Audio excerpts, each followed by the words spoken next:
Hey guys, ঘৰত কেনেকৈ শোল্ডাৰৰ exercise কৰিব পাৰি মই দেখাই দি আছোঁ। শোল্ডাৰ মানে হ'ল কান্ধ এই দুখন। তো দেখাই দি আছোঁ। 3টা সেট মাৰিব লাগে।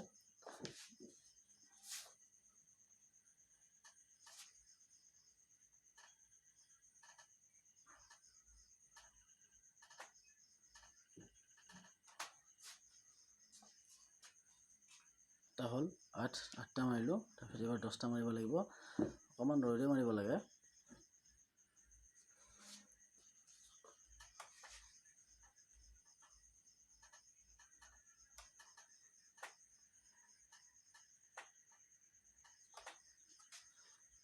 মাৰিলে এটা কথা মাইণ্ডত ৰাখিব যেন ইয়াতে জোৰটো দিয়ে, ইয়াতে জোৰটো যাতে পৰে।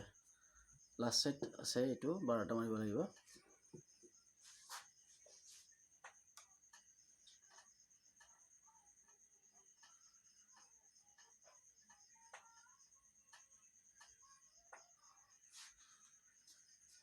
Thank you. এনেধৰণৰ ভিডিঅ'বোৰ পাই থাকিবৰ কাৰণে মোৰ চেনেলটো ছাবস্ক্ৰাইব কৰি থ'ব।